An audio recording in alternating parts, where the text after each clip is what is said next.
Hello, random fellas. Thank you so much for 10 subscribers. I I'm gonna be totally honest. I have no idea what I'm gonna say in this video.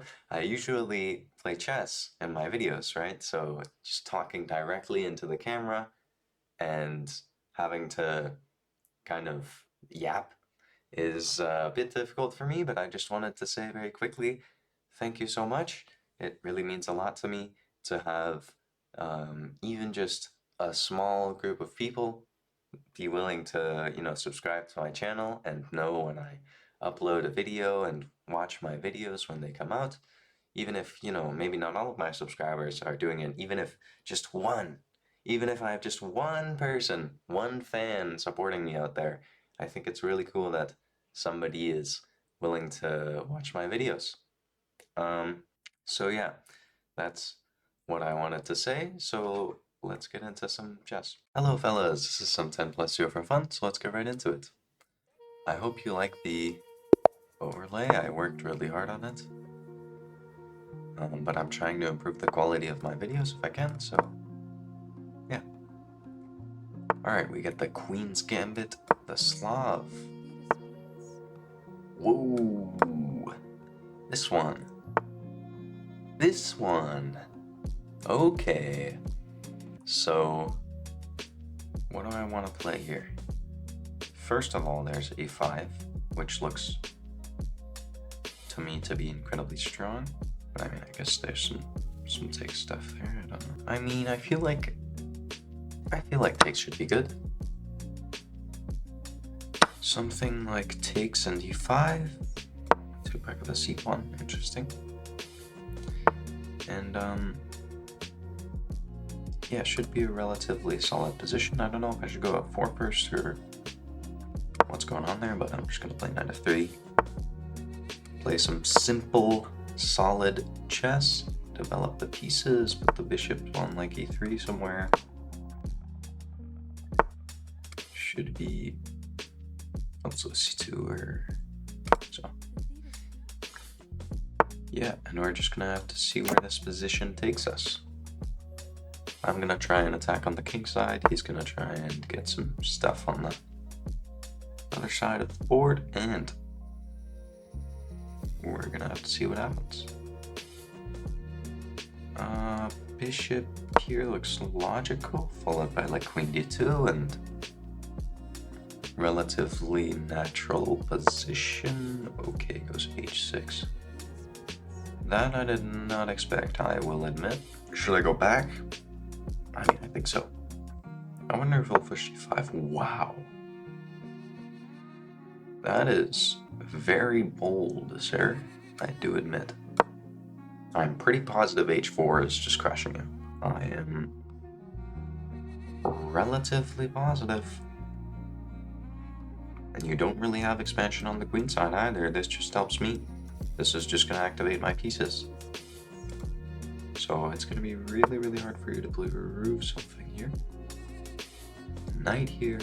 Yeah, so the point is now you're threatening this to kick away my knight and weaken the d4 pawn. But I'm also pretty positive I can just chop your knight off the board and play h4. But I mean, takes h4, what are we really threatening there? I think it's logical though. That knight is pretty active in comparison to my bishop, so something like take, maybe queen d3. Attacking this. Oh, that just gets my bishop trapped. What am I doing? That's just nonsense. I do this legitimately every game that I play. Like, why? My opponent is playing, like, nonsense chess, and I just decide that it's a great time to start hanging all of my pieces. I mean, that's so depressing. So depressing. This guy breaks, like, every principle in the book, and I just decide, okay, let's hang all the pieces. Yep, we don't need them anymore. Bye-bye, bishop. Yeah, I mean, just, like, what an oversight. What an oversight. I mean, just play h4 first or something. Like, it's so stupid. Okay, so, drop the queen and attack his rook. Gotta try and complicate the game some way, right? And that's gonna be pretty annoying for him to deal with. I guess king e7's forced. because if you play king d7, then this pawn drops, obviously. So after king e7, what do I want to play there? I mean, I guess knight h4, which threatens knight f5 check, picking up the bishop. And game continues. Okay, that is a move that I did not see at all, I'll admit it. But yeah, the point is that he's basically just kind of trying to prevent my attack. And I need to start bringing more pieces into the game now. So let's go king. I don't really like putting it on the same diagonal as this bishop, but certain sacrifices need to be made. Please open up my F file. I would very much enjoy that. Obviously, if take and he opens up my F file, then knight h4 and knight g6 check become a pretty solid plan for white. I guess I'll have to play rook h8 back at some point to kick my queen out. But I feel like queen f5, and maybe he'll play queen c8 and try and, or maybe bishop c8 actually, so queen f5 isn't that strong. How about queen e3 back, also not, it's not so clear. It's very unclear. Yeah, rook h8 is kind of annoying. Should I go queen f5 and try and play something like queen h5 after bishop c8? Right? Or should I just drop it back to d3 and admit that this is strange, having my queen on h7? I think I should just drop it back to e3 if I get the chance. Or d3, sorry, not e3. Right here. That's a move I didn't expect. Is he trying to trap my queen in some way? He wants to play knight g6 and rook h8. Pretty simply. Yeah, that's a pretty simple plan. So should I pull my queen out now? Yeah, probably, to be honest. I don't like my queen being here. I mean, even if there's no actual queen trap, taking the time to avoid any shenanigans there seems pretty smart. I always thought that this didn't make sense for you, because I just play knight f4, knight a4, knight c5, and this is an incredibly active position for me, huh? Okay, that's kind of annoying, but so just knight c5. Let's go some queen e2. Slide the queen back one step, target some things. Okay, so he cares a whole lot less about this pawn than he does about his other one. Fair enough. Yeah, I love this knight. This knight is incredibly strong here. So next plan of action is to bring a rook over to the g file. Yeah, I mean, I would love to play f5, but it's currently impossible due to the placement of its bishop. So maybe I should just play rook e1 actually, and threaten to play e6. Yeah, I mean, that kind of looks logical actually. Rook e1 threatening e6. Okay, bishop here. I guess he wants to put his bishop in here. So I should just go rook e1, no? Just rook e1, stop his bishop from infiltrating. And as far as I can tell, I'm threatening e6. And I just want to bash open the center and claw my way to his king, right? Believe it or not, he's only up 1 point of material here, which is shocking. But it's because this bishop is very passive and this rook. So I kind of have a lot of activity for the sacrificed material. But I mean, this is still completely winning for black. He just needs to find a move to stop. e6. Okay, rook there. I'm not quite sure I understand the point of that move. Because it seems... Okay, well, I guess if my knight ever moves, he wants to play rook c2. That's his point. Okay, so... Whoops! Wrong button. e6. Pawn takes. Actually, I can play rook takes. Nah, not really. But... yeah, pawn take, blah, blah, blah, blah. After bishop takes and pawn takes, then rook is on e6, hitting his knight. And... what if he just plays a move like bishop f6, defending his knight? What do I do? Yeah, I don't really want to release the tension of this position. But what I would love to do is eliminate his bishop from this diagonal if I can. Okay, let's just play a calm waiting move. rook g1. Now, e6 he can never take back with the pawn because it hangs his knight.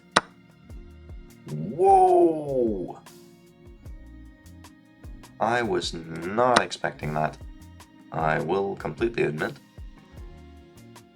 So now I'm up material, and my position is still incredibly active. I don't think that was such a great sacrifice. But maybe he'll disagree with me on that matter. Your queen is still tied down to the pawn. I mean, now I have a great square for my knight. I mean, that kind of helped me more than it hurt me, I feel. Yeah, so king here, okay? Yeah, I mean, e6 seems relatively logical. I can also play knight here. I'm threatening both his bishop and to fork him, so bishop d7 is pretty much forced. And then I play c6. I mean, what is that position? It's a weird one. And actually, I'm still threatening some e6 nonsense and all of that, so maybe this is even better, actually. Knight in here, hitting his bishop. Bishop d7 is pretty much forced. And I mean, I have like 100 million different moves. I can play f5, I can play e6, I can play c6. Really just storming through the center, but I feel like including c6 is probably pretty smart. c6, then you can play bishop e6. And that's kind of annoying, actually. Nope, I have f5. Also, what is that? That's nonsense. I don't know what that was. Wow, we get the win. Pretty unbelievable. Okay, let's switch over to analysis really quickly. All right, we got 77% accuracy and 68.4% accuracy for our opponent, or my opponent. Alright, start review. Yeah, so d4, d5, c4, c6, knight c3, this is all just normal stuff. Apparently this is actually like theoretical and sound for black. I had no clue. I had no clue this was even playable for black. I thought that this was just some nonsense opening, but apparently it's actually kind of playable. Interesting.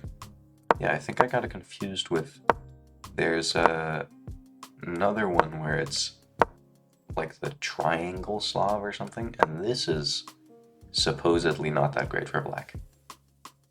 But yeah,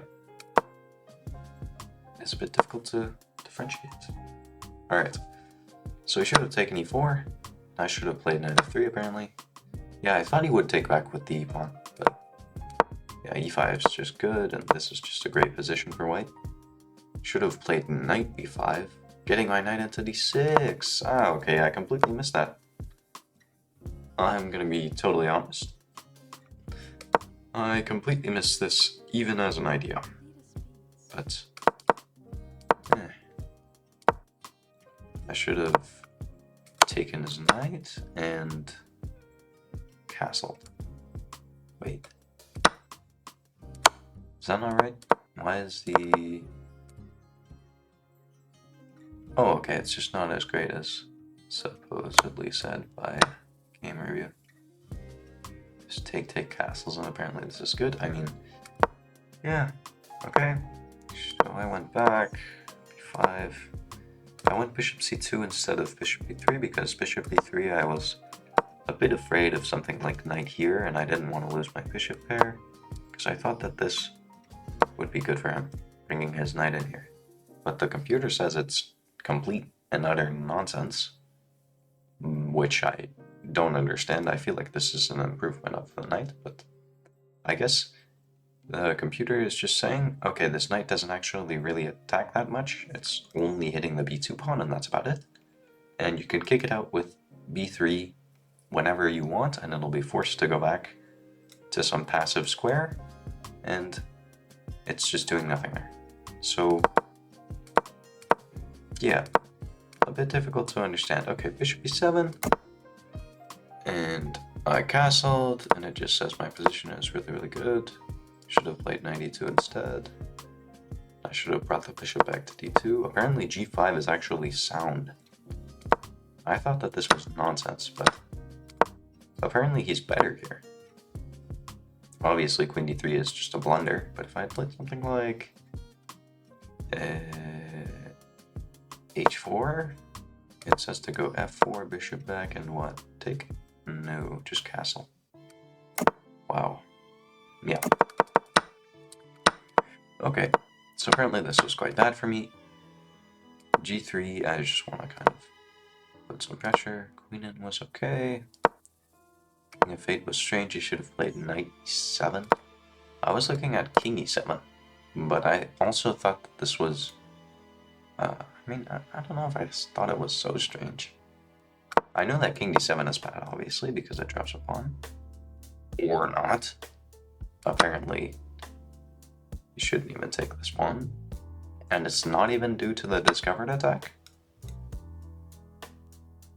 Okay. Yeah, I mean, it's a bit difficult to see these things. Okay, king h1, yeah, just a quick move, getting off the g-file.